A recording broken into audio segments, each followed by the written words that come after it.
Hi guys, কি অবস্থা সবার? আজকে আমি দেখাবো হাতের কয়েকটা ব্যায়াম।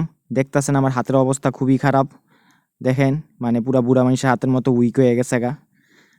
তো ঘুষি দিলেই ব্যথা পাইতাছি। তো আমি দেখাবো আজকে হাতের কিছু ব্যায়াম। তো একটা জিনিস বাইট করতাছি। পিস্তল মনে করি না সবাই, কোনো পিস্তল না, অন্য কিছু আর কি। পিস্তল না, এটা হইলো হ্যান্ড গ্রিপার। দেখেন সবাই, হ্যান্ড গ্রিপার। হ্যান্ড গ্রিপার দিয়ে আজকে আমি হাতের এক্সারসাইজ করবো। তো হাতের এক্সারসাইজ করতে হইলে মনে করেন আপনাদের হাত অনেক শক্ত হয়ে যাবে হাতের এক্সারসাইজ করলে। তো হ্যান্ড গ্রিপারের মাধ্যমে দেখেন আমি কিভাবে এক্সারসাইজ করতেছি। যে এই এক্সারসাইজগুলা মানে যদি আপনি প্রতিদিন করতে থাকেন তাহলে আপনার হাতের পাওয়ারফুল হয়ে যাব। আপনি দেয়ালে যেখানে মন চায় সেখানে ঘুষি দিতে পারবেন আপনি। মানে সব জায়গায় আপনি মানে হাতের ক্যালমা দেখাইতে পারবেন আর কি। যারে ঘুষি দিবেন সেই বস খেয়ে যাবো আর কি। তো এই হাতে মানে একটু করতাছি।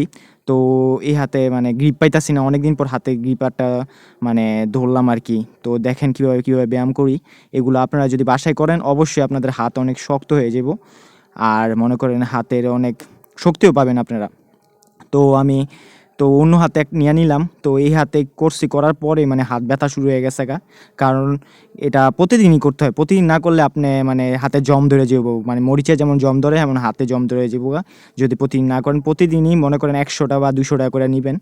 তো আমি কয়েকটা কইরেই মানে আমার হাতে ব্যথা হয়ে গেছে গা, আবার রগ মুখ ফুলে গেছে গা। তো গাইস দেখেন আমি ঘুষি মারতাছি,